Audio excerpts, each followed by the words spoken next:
So my latest EP, Set Me Free, is based off of an experience that I had when I was in Berlin, Germany in 2018. And this is kind of just a rundown as to how the EP came about, and I guess the influence behind the EP, and a little bit of a storytelling aspect of what my experience was like in Berlin, Germany. So when I got to Berlin, Germany, I was actually backpacking through Europe, booked a super quick flight on like Ryanair to, Berlin, Germany. And I'll be honest with you, I did not have a place to stay when I got there. So my first kind of thing I had to do was find a place to stay. And of course, none of the hostels all the beds were taken. So I had to book this like really dodgy kind of hostel that just wasn't rated good or whatever, and you never know with hostels anyway. But so I booked the hostel, I show up, and everything's chill, like it's whatever. It is kind of dodgy or whatever. But I meet this guy the second day I was there. He was from Morocco, and I forget his name, to be honest with you, but I was asking him, I said, I heard Berlin is known for really great electronic music. Like, what's the deal with that? Like, how can I do that? And he's like, yeah, I'm gonna show you what the deal is. So he took me to Watergate, and when you show up to Watergate, there's this huge line, and there's like things you should and shouldn't do when you're in the queue, apparently, is what I was told, and he's right. So when you're waiting in line, you don't want to be on your phone. You don't want to be causing a scene. You don't want to be that dude, And then you also need to kind of know why you're going there. So when you get to the door, they're going to ask you, most likely in German, like, who are you here to see? Why are you here? And sometimes if you don't know any German, like, they're just not going to let you in. So luckily he was fluent in German and he did the speaking, and we got in, of course. But it's a really interesting case because sometimes you could actually go to these clubs, wait in line, and you just don't get in for whatever reason. Even if you do speak German, you know who's playing, or you're there for someone specific, it's kind of a crapshoot. Luckily that night we got in. That was the first club I went to when I was in Berlin. The second night, after I slept a bunch, I went out on my own. It's funny because when I was leaving, these guys from Australia were coming back from like 3 days out clubbing. I'm like, holy shit! Like, these people straight up look like zombies. It was like, not funny, but it was like, holy fuck. And I was like, hey, I'm gonna try to get into this club about blank.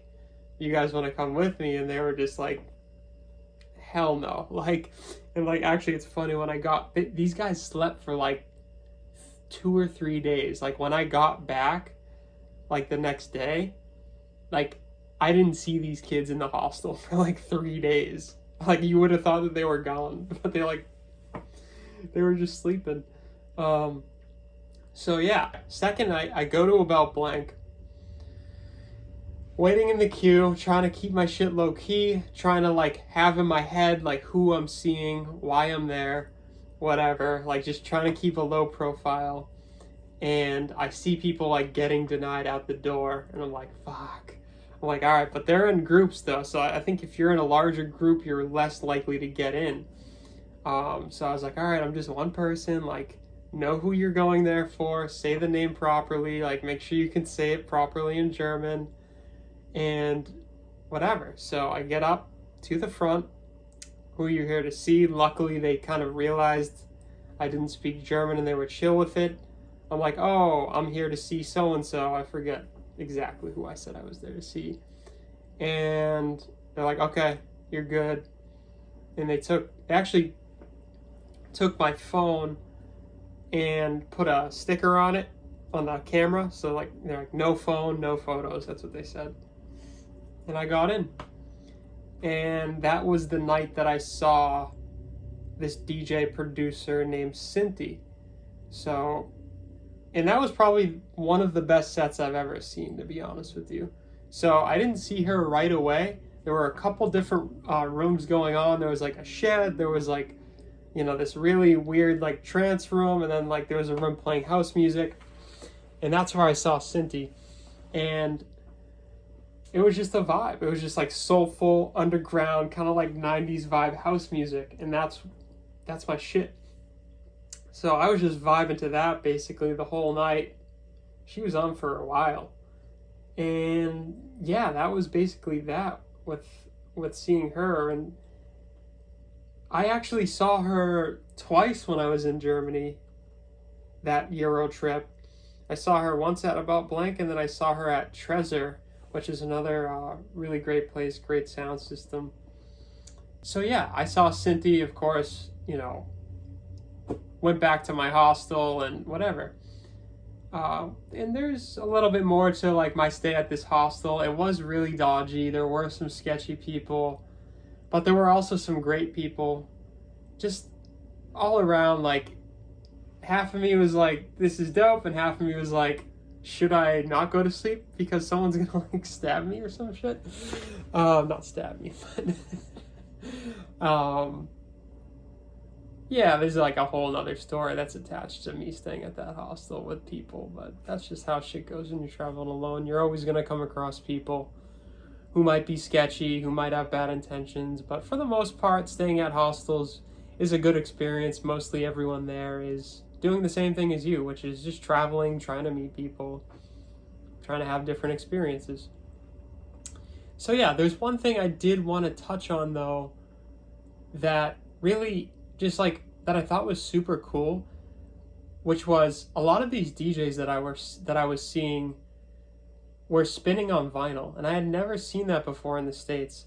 So of course I'm like, I have to go to these record shops and just kind of get a lowdown on what's going on here with this vinyl scene. So I went to various record shops, and to come to find out, a lot of these producers and music creators are only still exclusively pressing on vinyl. So like I'd be hearing this like fucking dope ass house music, and it's only available on vinyl. And that to me is just like so crazy, because it's like if you want to spin that, you have to buy the physical copy.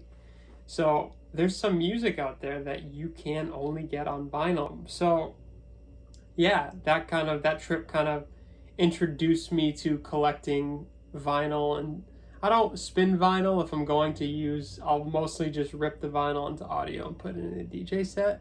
I know I don't have like whatever.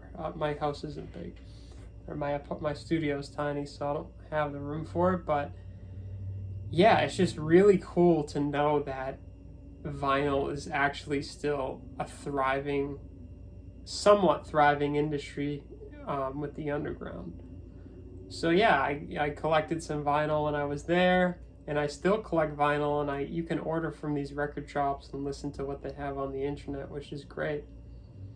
But other than that, my experience in Berlin, Germany was a very eye-opening experience to what else is out there and kind of the electronic music realm.